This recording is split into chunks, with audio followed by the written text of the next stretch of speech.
All right, well, hello everybody, and welcome back to another trying to fix video here. And what I have is an Argus 4 thermal imaging camera, retired from a fire department because it was no longer working. So it was bought as parts are spare or parts are repair off of eBay. So I bought this thing for $40. I was actually looking for a thermal imaging camera just to actually use one for electronics, and I happened to come across this, and I was like, ooh, that would be actually fun. Wish I had a thermal imaging camera to try to use on this while trying to fix it. But you know what? We're going to see if we can do anything with this. I also figured it was quite fitting. I'm also a volunteer firefighter, so getting one of these, an actual one used at a fire station that I can try to repair will be fun. Unfortunately, this is not the kind that we use at our fire station, so I can't do any testing like the battery. Is it a battery issue? Is it something else? I don't have spare parts to test with it. This is all I got, but this is it right here. It's beautiful. It says it doesn't work.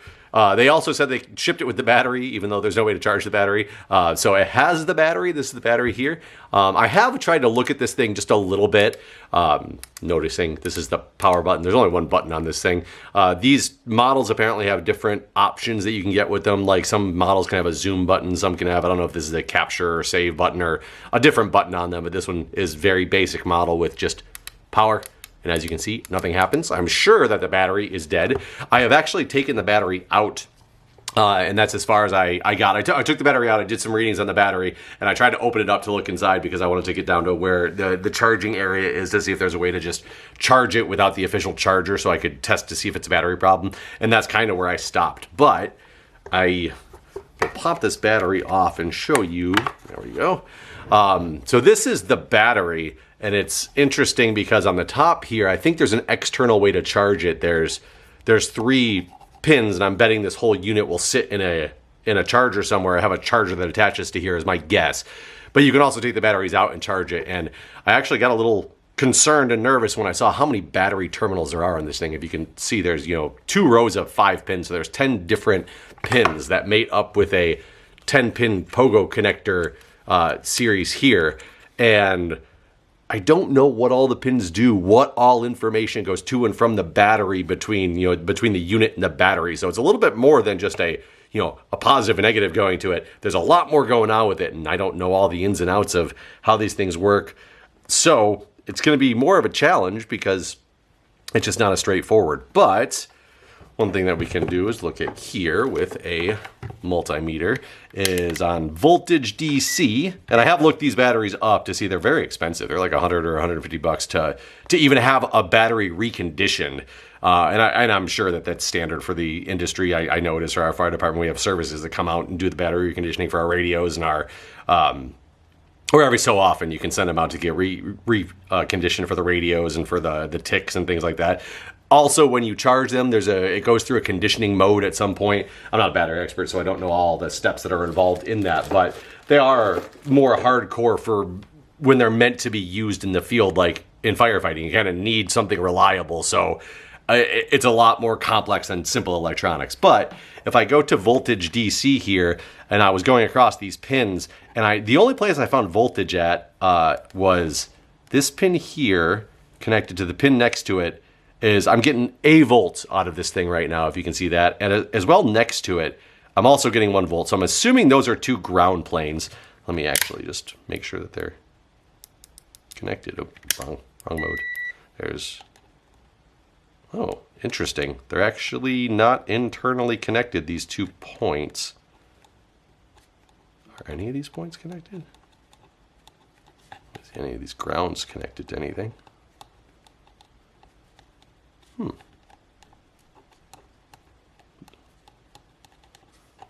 Oh, so none of these, at least from the bottom row, I don't need to do all this because it's not really going to help me do anything, but yeah, none of these are connected, which I'm shocked at. I thought these 2, if they're getting voltage, a volt across both of them, would actually be the ground plane right there. But apparently that is not the case. I have gone over all the other pins with on the voltage test and checked, and that's the only place I can get voltage is positive here on this one and negative on one of these 2. Obviously, 1 volt is not enough to run this system. I looked up the battery, and it's a 7.2 volt battery. So clearly the battery is drained. What I had done is when I saw this, I had it held in my 4 screws. I took all of them out, and I actually opened the battery case up and was looking at the inside of it. We can do that right now, actually, because I probably will have to get in there again. I just put 2 more back on it to close it, and that is as far as I have gotten with this.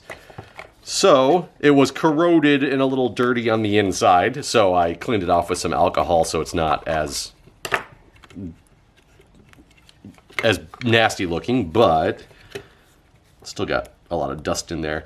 This is the battery circuit board. I was actually really hoping to get to the very bottom of this thing to where these pins are at and try to trace them back, but I haven't taken the board out of here yet to know. I do know that these on the top, zoom in here and focus. On the top here is where there's the 3 points that are on the external side of the battery that are accessible when the battery is installed. There are 3 different wires that run from it. They all seem to go to different places. This says VE plus right here. That goes to the battery itself. Oh yeah, that's not the same one. Okay, hold on. The center pin goes to, let's see if I can zoom in any farther for you guys. I don't have a massive zoom on this thing. I'll just move the whole camera down. So this pink wire right here goes down to this, which is, it's a CH for channel, maybe? I'm not really sure. The blacks on the outside go to, one goes here, and jumpers up.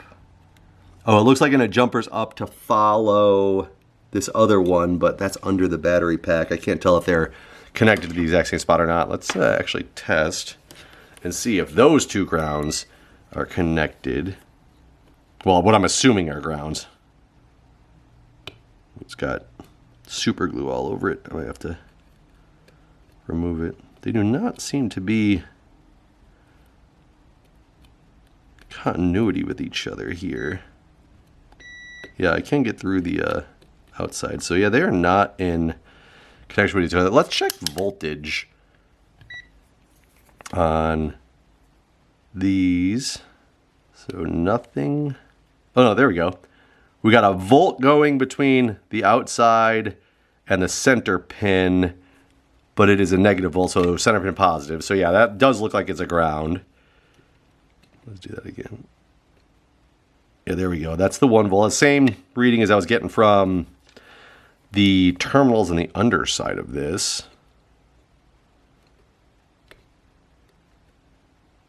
This one I'm not getting a reading on. I don't know if I'm not piercing. Oh, there we go. Oh, yep, a volt there too.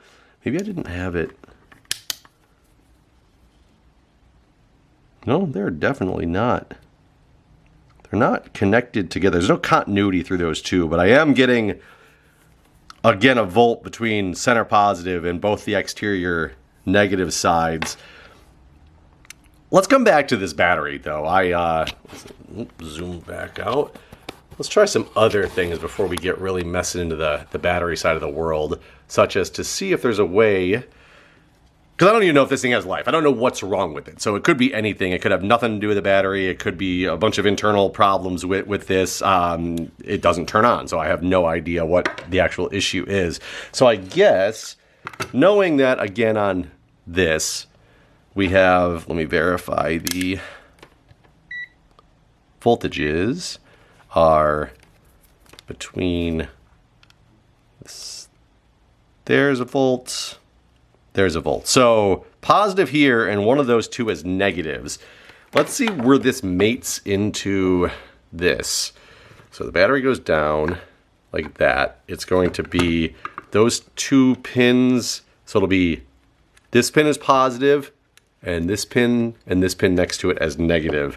So let's try to hook it up to a small, got a small bench power supply that I put together with some parts from AliExpress just for simple testing of things.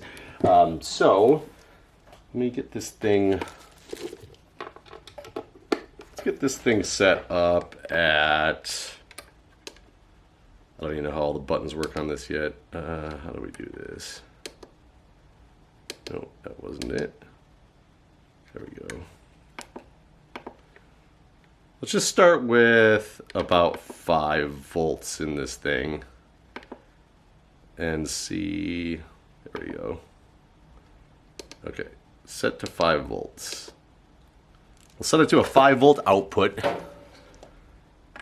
Put this on. I know the battery's 7.2. We can go up there. I'm just more curious if something's majorly wrong with this thing, what it could be. So if I go put an alligator clip here, I don't know if you guys can see. I have to have this thing on its side. An alligator clip. Let's go on the one next to it. Ooh, that's a little close. Let's go on the third one over so I don't risk them touching together.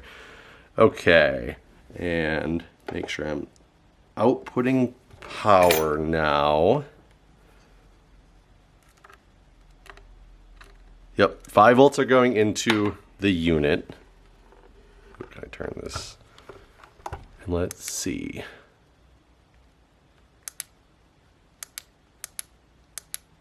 Okay, that does not work. I'm not even sure if with all the different points on that battery, if just putting in voltage into 2 spots is going to make this thing turn on or not. I don't even venture to guess. By the way, keep in mind, this video is not an instruction manual to follow. It is just me testing. Please do not try any of this at home if you do not know what you're doing. Because I clearly don't. I'm just having fun with it. How do I change this? There we go. So what did let's go to... I mean, let's go to what the battery is rated for. Go to 7.2. I mean, not sure what else could happen. So, and then say, nope, not going. Okay. Output is now 7.2. Let's verify. We have 7.2 output on this. Yep, 7.2 volts out. And, okay. Okay, doesn't seem like anything's going on still. Oh, whoa, whoa. It is on.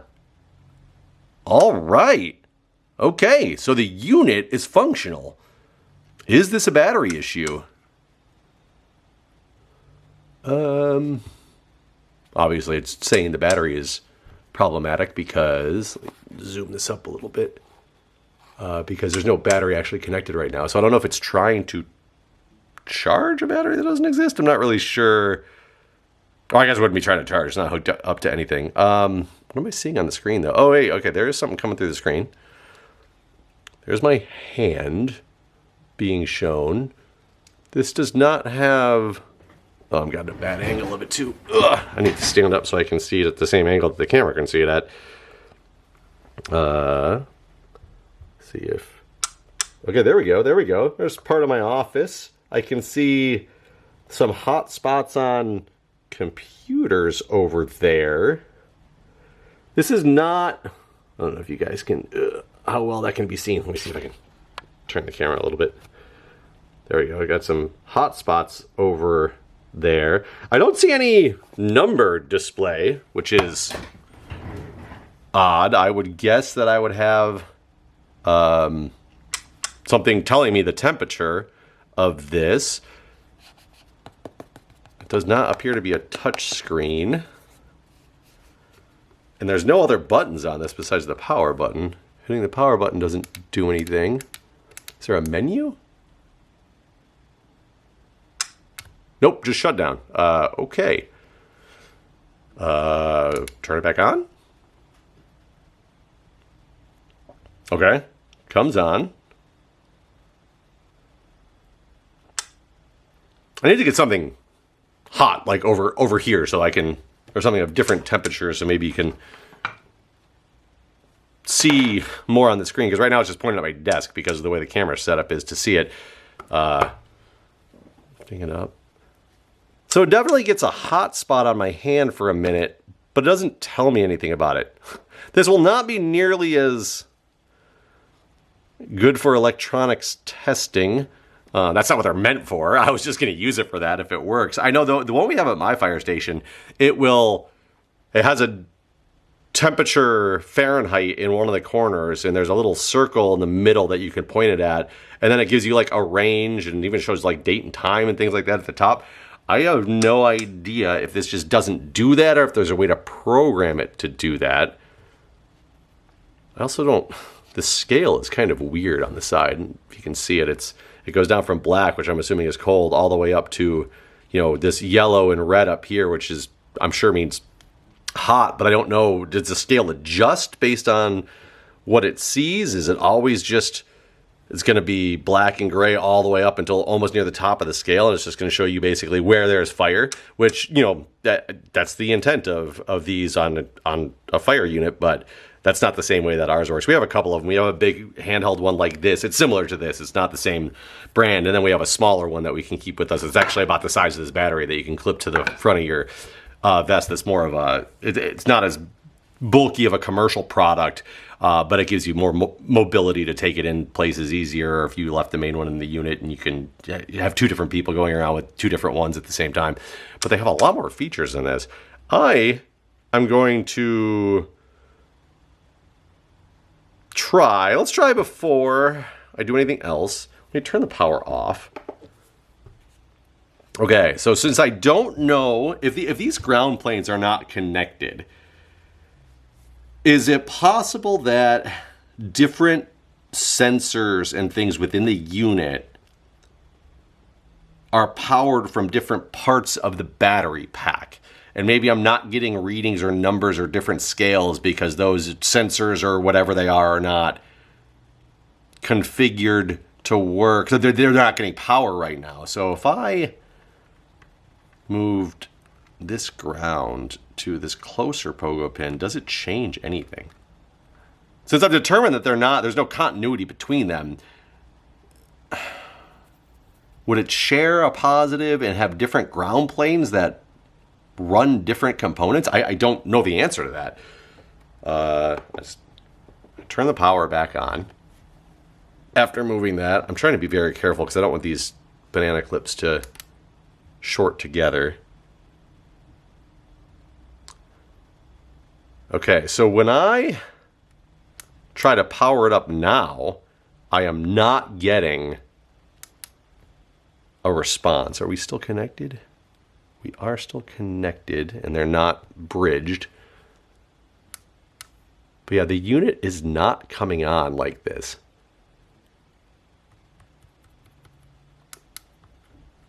Now that is interesting. Let me turn the power off to this. Let me go back through this battery again with trying to get some better focus with looking for voltage DC to see if maybe there's another place where I am getting voltage and I just kind of overlooked it. I guess it wouldn't be that one, but I could test that. All right, future voiceover Jeff here. You've watched a long video so far of me starting this thing from scratch and troubleshooting. At this point, I'm just kind of checking different connections on the batteries to see if there's any other communication signals I can find, any other voltage I can find, anything that would just let me know that there's potentially something else to connect to on here that would power up different items in the device. Eventually, you'll see in just a second, I'll jump over to it. I just use two grounds coming off of the power supply, one going to each of the pins, and I connect it that way, power it on, just to see if now that it's powered on, if having the other ground connected will do anything, and we'll pick that up right here. Okay, it's back on. Both of the grounds are now connected. It does not seem to have changed the display at all, though. I can't move it too much. You can see my hand.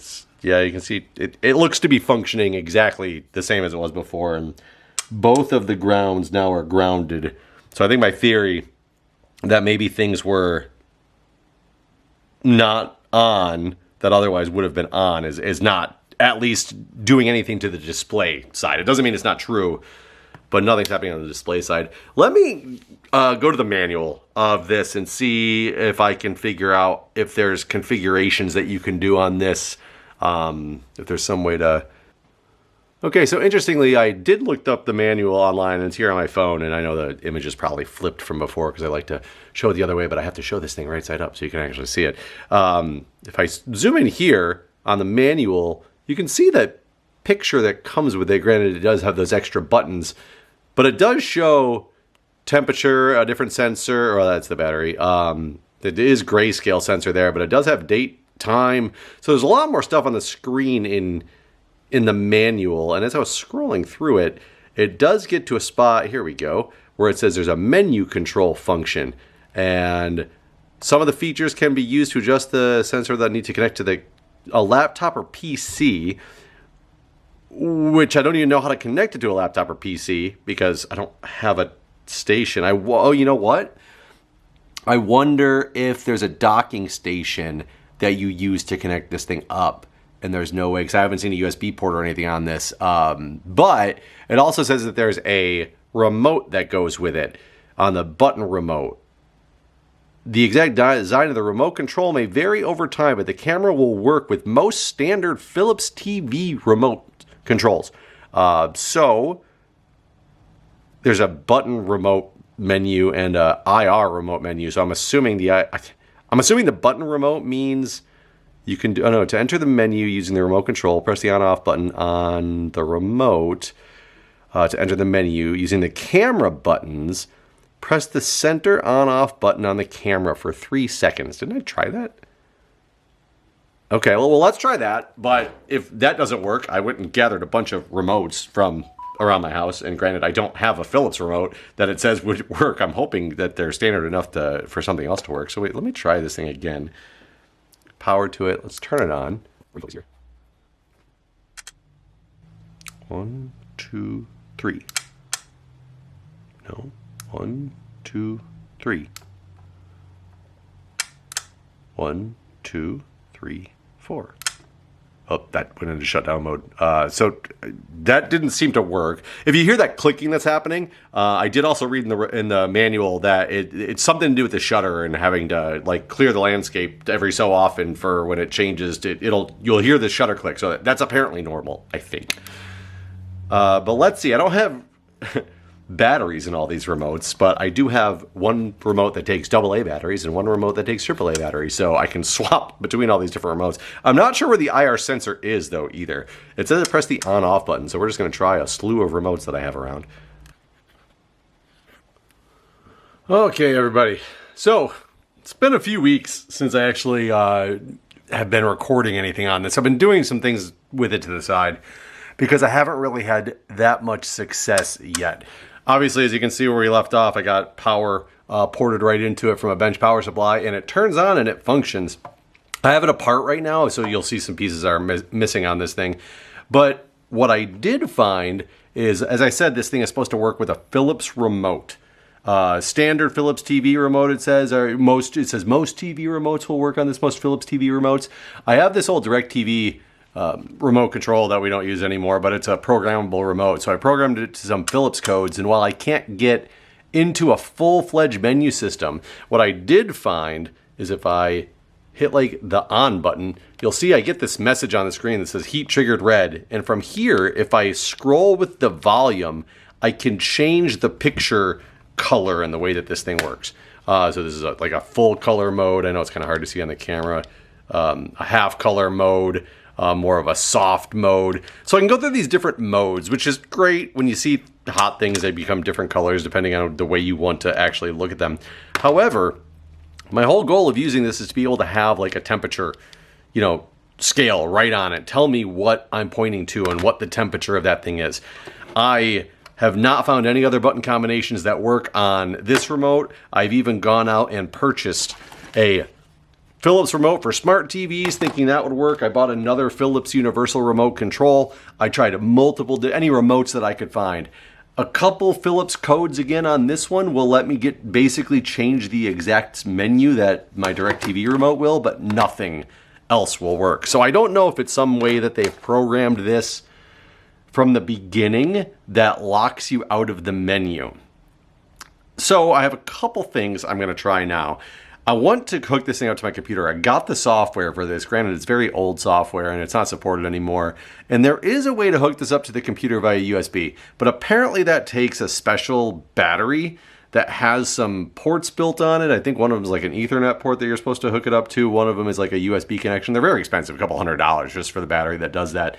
And I don't even know if that would work on this. So I was assuming that this same place I'm porting power in over here on these pogo connectors, that some of them, if the battery itself is what gives you the connection to the computer, that some of these would be USB. So I've been connecting different random wires to, to power, to ground, to data, the data signals, trying to get this thing to recognize on my computer in any way, shape, or form. I did find out that these two outer pins, if I hook the data positive and negative lines to that, it will start to recognize on my computer that a USB device is plugged in, but it's never recognized. It immediately like halts the port and something's wrong. I think I'm going to break my computer if I keep going down that route. Couple other things that I've looked at. I cannot find this model of thermal imager like mine that only has the one button. Every other one has two other buttons on the side, and even the shroud for this shows the placeholder for these two buttons. It's right here. I don't know if you can see it, but there's a little symbol for a camera and a little symbol for zoom. I do wonder if when the manual says you can press and hold the button, the power button for 5 seconds to get into the menu, which by the way does not work on this. You'll see if I do this, it'll just turn off. Yep, it just shuts down. I wonder if it's maybe one of the other buttons. So I was going to see if these were just plates over a button. They don't appear to be plates over a button. But it is just one button that is connected into this connector. It's interesting because I would assume that this would be a 6-pin connector right here. I don't know if you can, how well you can see that if I put this down and try to maybe zoom in. I would have assumed that this would have been a 6-pin connector right here, because if it's supposed to be able to carry a signal for 3 different buttons, and one of them needs 2 wires because it bridges the connections to go, but it's a 5-pin connector? No, it's a 4-pin connector. So it's possible that a single wire needs to go to the other buttons and it just like grounds it out or puts it to a supply voltage for a moment. I can try to just bridge with some tweezers the other connectors and see if we get any different behavior, like it does a zoom or if it does, a camera, to see if I can do anything with that. I do kind of want to put, let me turn this back on and see if I can get anything on the multimeter across this button when I press these. All right, Future Jeff again here. So at this point, what I'm doing is I'm just actually like using the multimeter to test some connection points to see how that button's working. Obviously, it's just making, continuity between 2 wires, but I'm trying to figure out what those wires are, if it's grounding it out, if it's not, to know if I can use those other 3 or the other 2 open pins to actually give functionality of what those buttons are supposed to be for on models that have it. I wasn't sure if, it's special hardware that would come in here that would help do this stuff, or if this was just like a cheaper model, so they just don't include things that are really included in the camera that you could make work if you just added a button. So that's what I'm trying to figure out at this point. But as I start to test that, I get a little bit distracted and go down a different route for a moment, which we'll pick up on here right now. Yeah, that's not going to get me anywhere. So the other option, I might try this a little bit more off camera. It might just be an angle thing, the way I have to have this. The other option I'm seeing is there's a battery here. And it does make me wonder, if I can pull the battery, will it clear maybe the memory that's in there and the way it's programmed and like do a factory reset of this to bring it back to maybe a state where it's got the menu on there. I'm not sure how they come from the factory. Basically, every picture I've seen in the manuals for this thing shows a little display. It says, center of the screen is going to be what you're pointed at. It's going to show the degrees Fahrenheit or Celsius over here and all this. I'm surprised this one's set up not to do that. Maybe for the fire service, they didn't want it there. For the fire company that this was from, they wanted to just have the screen to find hot spots, and they didn't care about how hot it was. I mean, at my fire station, we always have it actually showing us the temperature too, if you want it. Like, it's not something that they've taken the ability away for. Okay, so I removed the battery. I'm gonna try to power this thing up with the battery out. Maybe clear any residual programming that's in it. I'm not even sure. I mean, that might just be a thing right there that now it won't work at all anymore. I don't know. Maybe it's once the battery goes, it's supposed to go into the factory to get like refurbished or something. I don't know. Maybe it's a thing. Let's turn it on and see without the battery. I'm not even sure it'll start without the battery. I would assume it would.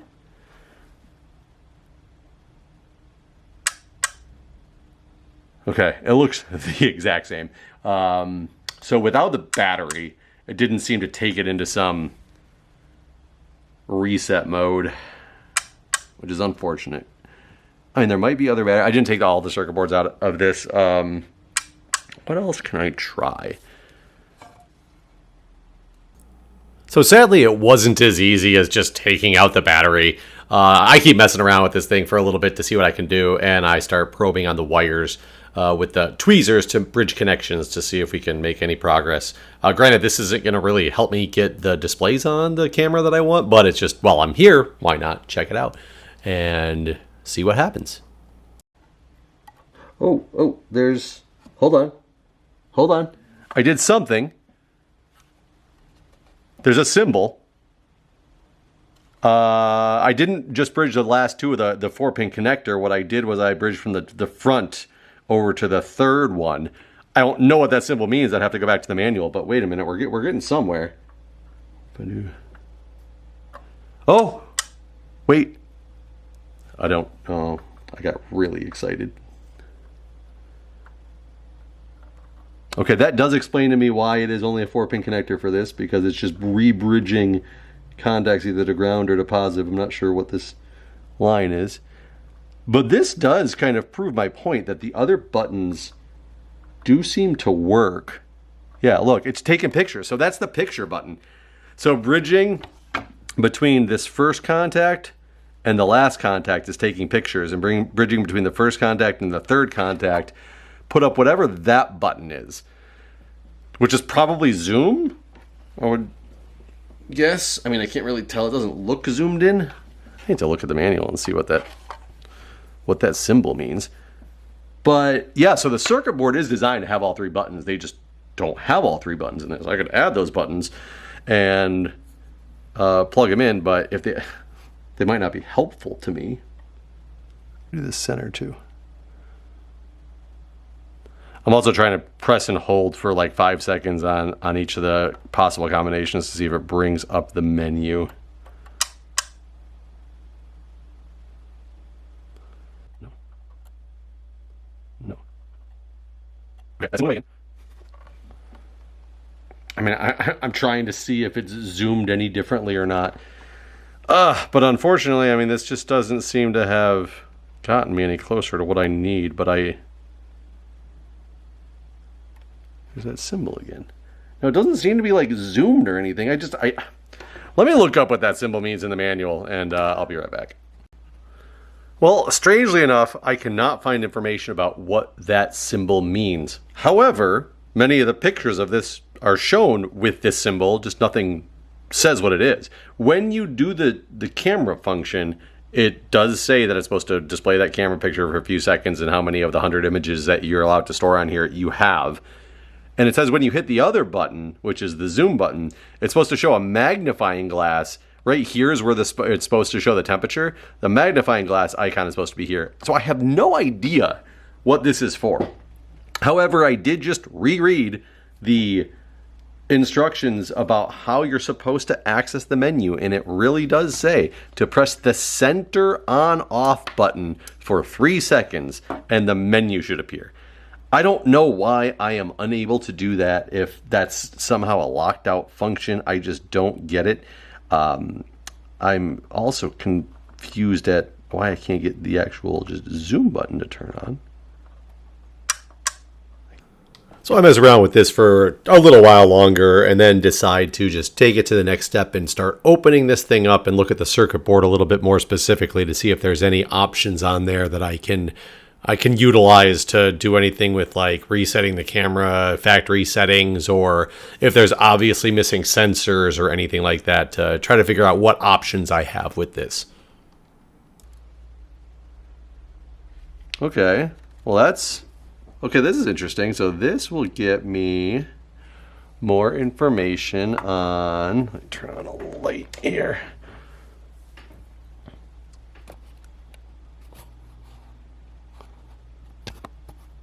So this is the pogo pin connector for the battery. So this is actually nice because I could actually route some wires through here somewhere. Oh, it's a thick metal case. I guess it's got to be protected from fire. I could route some wires a little to make the connections a little more permanent than just, you know, latching onto the pogo pins. That's all. This is the down here. You can't see it, but there's a LED or the LCD driver board. It's connected to those. I hope I'm not folding those over. It is interesting. There's a JTAG connector, an Ethernet JTAG connector.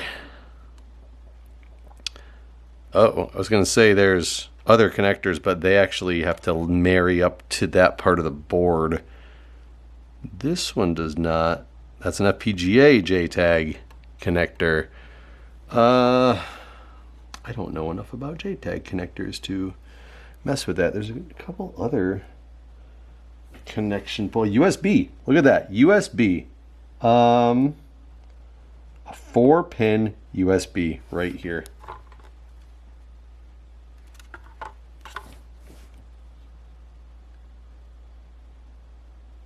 Could I just connect 4 wires to there? Assume that it's positive data, ground.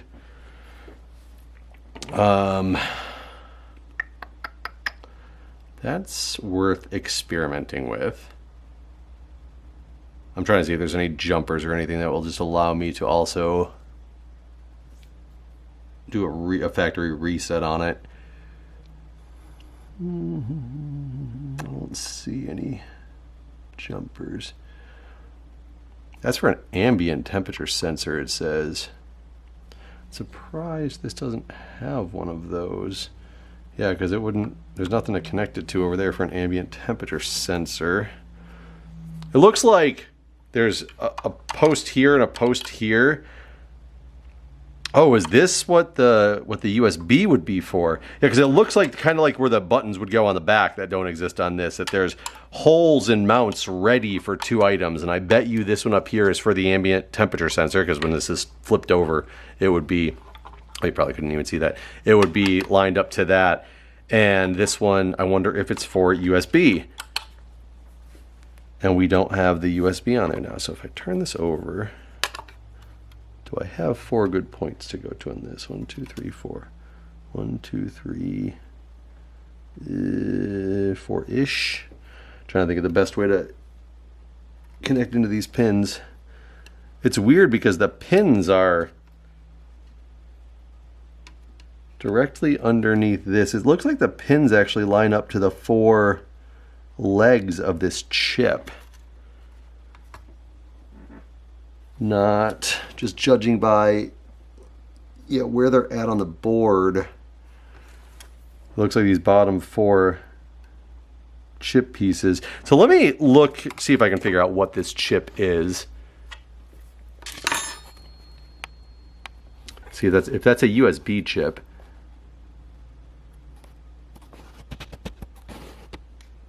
Trying to get a good view of this thing. I'm using you as my magnifying glass, but that's a little too close. It won't zoom in.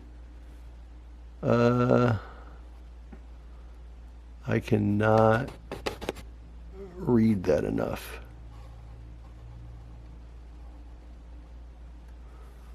I think it's clear on the screen. It's still too small for me to actually see what it is. So let me snap a picture of it, zoomed in. Go pull up a data sheet on whatever this chip is and see if it's something I can try to wire into and connect directly via USB and get to the actual computer program that's meant for this system.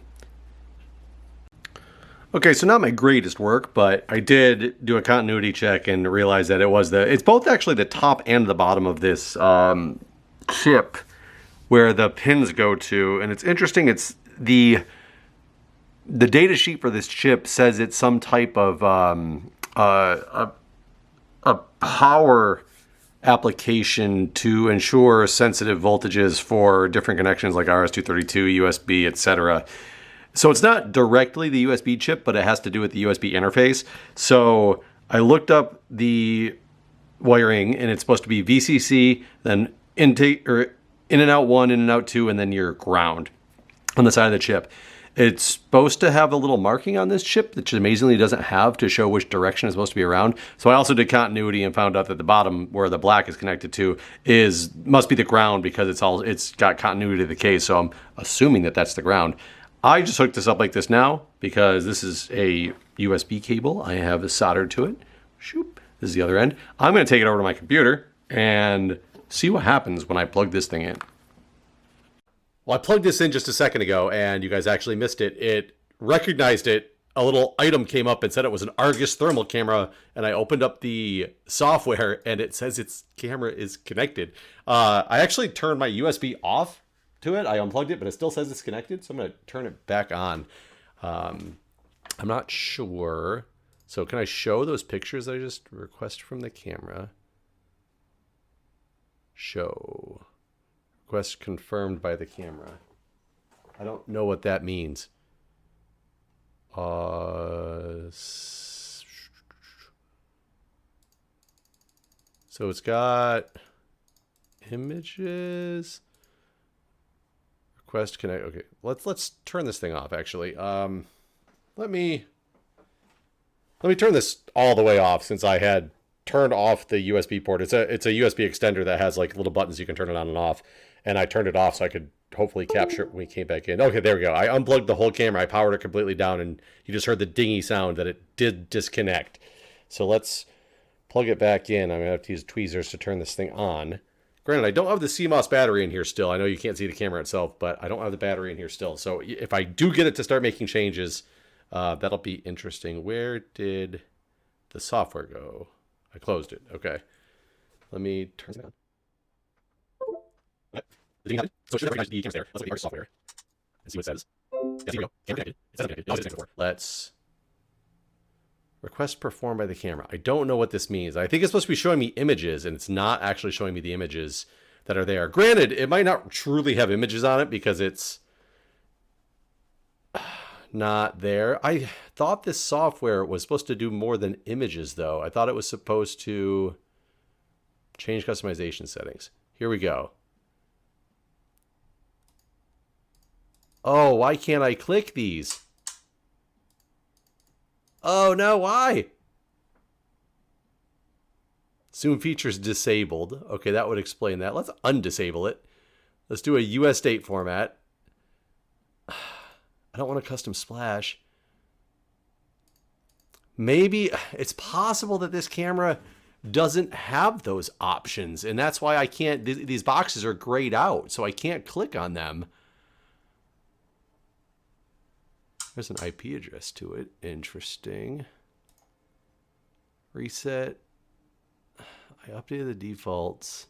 It applied it to the camera. Why? What if I do a US date format?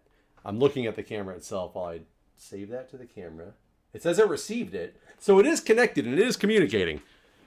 But it will not let me change this stuff. What is the training bar? Let's turn the training bar on, save it to camera. Received. Okay, the sidebar that shows the hotspots is gone when I deselect that one. Let's take off. Oh, that is frustrating. Okay, what if I do Fahrenheit?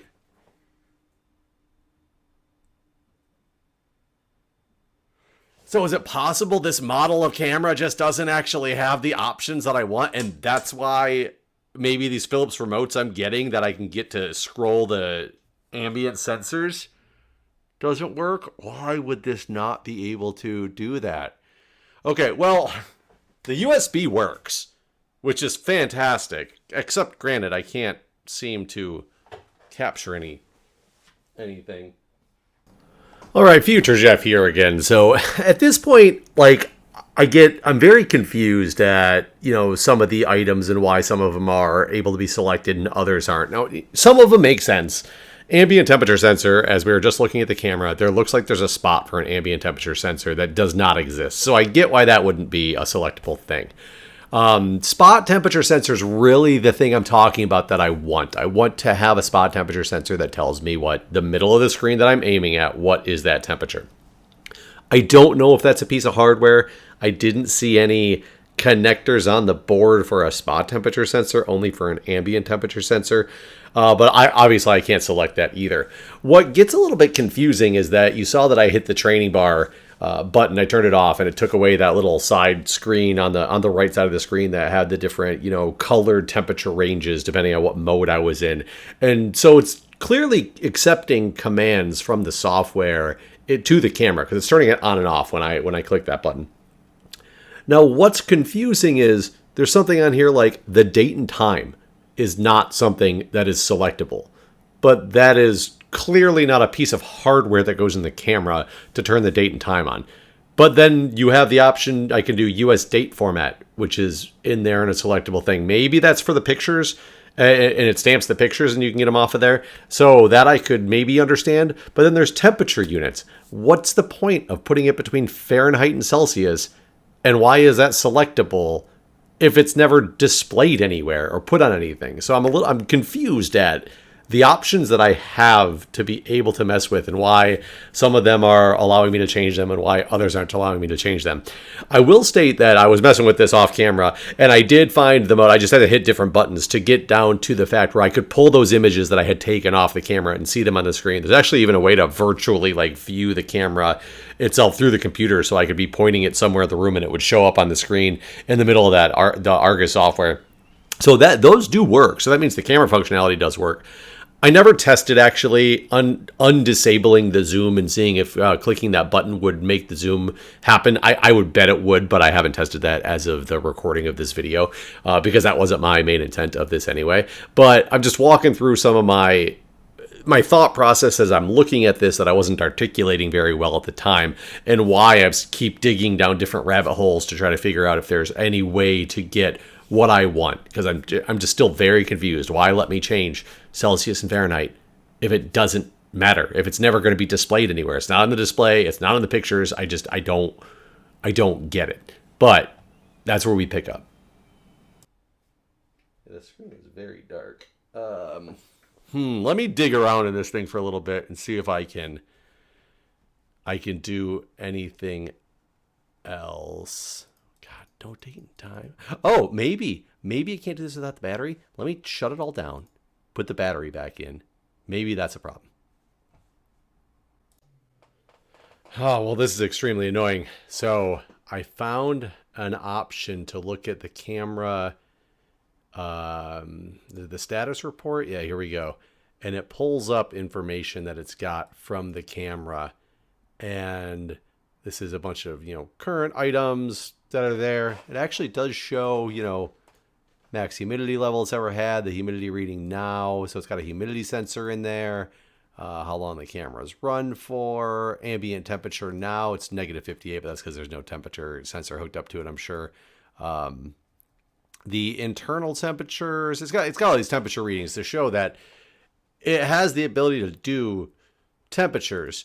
These are the current settings that I have sent to the camera, and it is accepting any customizable setting that I can set on this thing. It's accepting those. But the problem is there's a factory settings option on here, and what you'll notice is that the ambient temperature sensor is off, spot temperature sensor is off. I mean, that's fine, but it has spot temperature and ambient temperature sensors as not authorized. So this camera apparently has been programmed in a way that's why those settings aren't customizable. I don't know how to get around that, unfortunately. The only thing I can think of trying to do is, this is beyond my scope, reverse engineering this program to see if there's a way to make this box checkable and see what happens when I check it. If it actually does anything to the camera, it might still not send it through. Or find out where the factory settings are stored in the camera. I'd have to look through, reverse engineer the firmware or the initial factory programming chip to see if that's a setting that can be changed. That's going to take a lot more digging. So there might be more to this story, or there might not be. Okay, so I'll tell you that there's been a lot of off-camera work. This is me actually post-editing this video to kind of show you what I've done, what I've gone through, where I've gotten to before we conclude this video. I did start digging around to see if I could reverse compile this Argus software and find any way to make this, work, make those options just in the software checkable to see if I was able to check them, even if they weren't supposed to be, if it would still send that configuration through to the camera. I actually spent a long time in, because I've never done this before. I used Ghidra and I used a DX or a Xdebug. I had to use the X32-bit version because it's a 32-bit piece of software. And I was finally able, after just some dumb luck, to come across in Ghidra where some stack calls were to getting and setting the ambient temperature sensor, the spot temperature sensor, the date and time. And I went to these addresses and actually changed just an option in here that matched one of the ones that said it was authorized to see if I could make it so it was authorized in the software. And I'm not going to do it right now because it took hours of me just tinkering with different little things to try to get it to work, and it only works after you reset the camera and etc. But I will show you. I have the camera hooked up right now. If I open up the Argus software, this is Ghidra that you're seeing on the screen right now, and I'm opening up the Argus software. Oh, it's already open somewhere. Okay, let me find it. There we go. There we go. It is open right here. And so let me make this bigger on the screen format that you can see. I think if I load the images, I'll show you this first. So if I take a single image, this will like download them. How do I display? Just trying to remember how I had it show. I did make it show the image, or maybe I just saved the images and then I was able to remote the camera. See, now I'm remoting the camera. And this is interesting because this gave me hope for a minute as well. It says show image after capture. So if I click capture, the image cannot be captured. Make sure the camera is set to normal display. That is interesting because that is not the error I got before. I was able to control this thing. But notice that there's a virtual camera gives you the power button, which you're not allowed to press, so I couldn't even try to get to the menu from here. But it gives you the option to hit the capture button, and it shows zoom and video as two separate things. Did I say video? Oh, that turned on that little symbol. I didn't know what it means. Oh, so is that video mode? Is that what that means? Oh, interesting. If I hit zoom, I'm looking at the camera on the side. It's not changing the zoom functionality. I don't know why this is not there. Let me close this software because it's clearly been open on my computer for a while. And how do I exit out of? I can't seem to exit out of this mode. I don't know why. I can't hit any buttons. I can't do anything.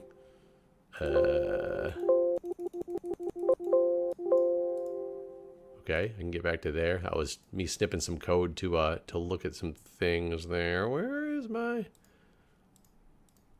Oh wait, here we go. I'll just hit this little X. There we go. So I closed that. I'll close the software completely and like reopen it from the start because maybe that'll help. It's probably been open for days in the background on my computer because I'm just getting around to doing this now. So now it's connected. Let's do the remote. Oops, that was the wrong button. That's the start of splash screen, which I can change. We can remote the camera. Yet it's not displaying it on there. Show image after capture. Capture. There we go. Now it's down. Yeah, for whatever reason, now it's capturing an image. And boom, this is... it's a heat sensor of like looking at the top of my water bottle in this weird grayscale mode. So it's, I don't know, it's very interesting. So now I'm capturing... Am I capturing a video now? No. Either way, you can do some functionality with this. This isn't the intent of why we were here, but you can actually remote the camera in that way, shape, or form. And there's a way to get these images. Maybe you just have to download them. That's loading them. Normal display. Download current images. Oh yeah, so this is downloading the images. So there we go. You can see that's what's in there. And I can delete the images. So I can have up to 100. So this part works even though it's not advertised as working. And you can even do it from the software, but you still can't get to a menu. But what I wanted to show you is before in the status report, if you recall, all these were not authorized. And they're back to not authorized. I was able to modify each one of these to become authorized. It's not true. It was just tricking the software into telling me that it's authorized. What that did is when I opened up the customizable settings, it actually enabled all these options. If you can see, I clicked on ambient temperature sensor. I clicked on spot temperature sensor. I clicked on date and time. I was able to do that. I sent it to the camera. I just said it received. No errors, no nothing like that.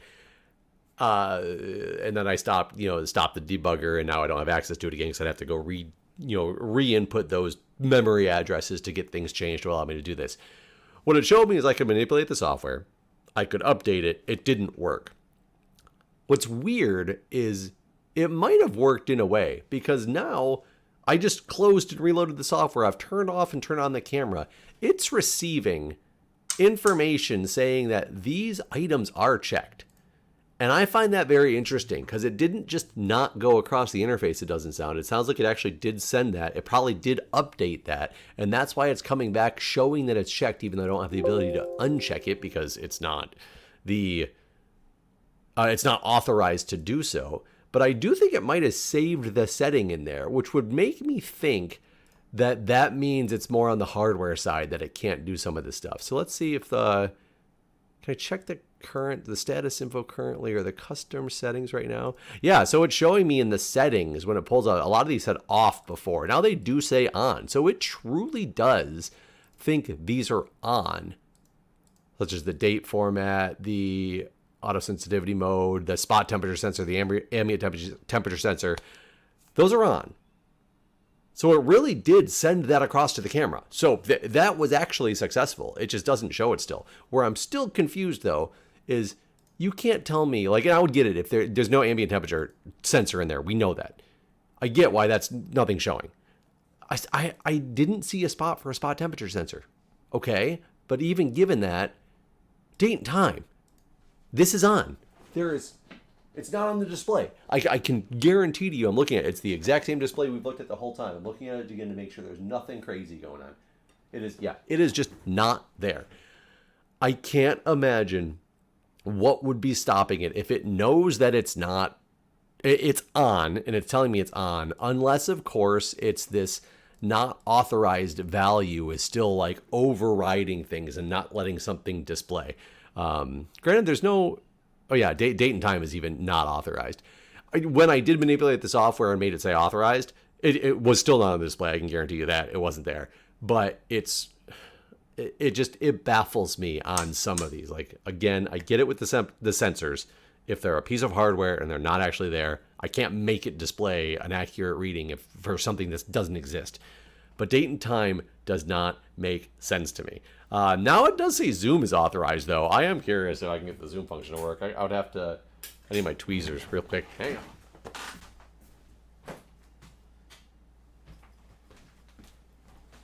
Let's see if hitting the zoom option actually zooms this thing. Ooh, that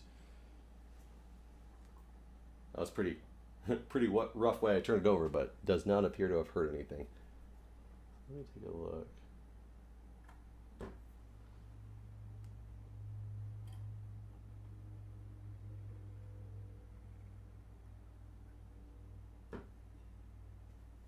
It's hard to tell because I gotta do this with like both hands and I can't see the screen at the same time when I'm trying to do this the way I have to angle in.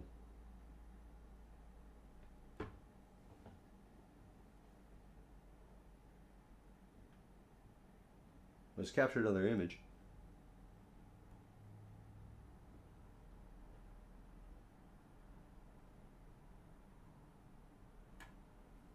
No, so it doesn't appear.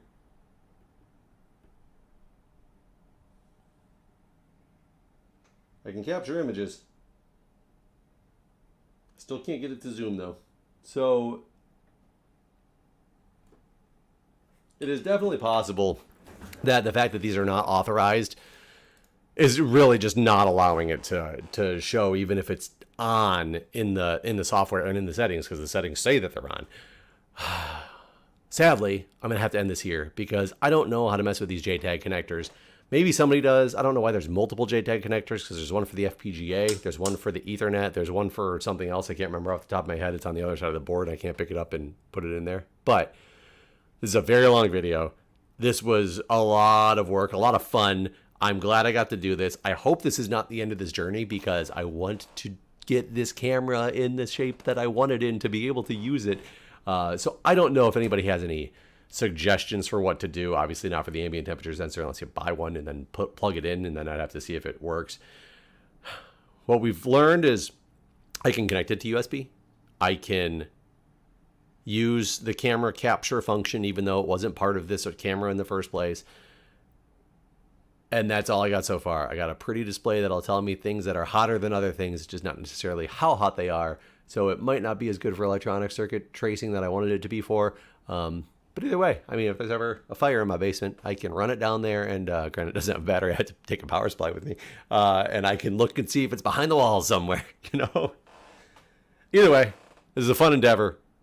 Long video. If you stuck around to the end, I'm amazed. But anyways, comments, any suggestions in the comments would be helpful. I just don't know where to take this anymore. But thanks, everybody, and stay tuned for the next video.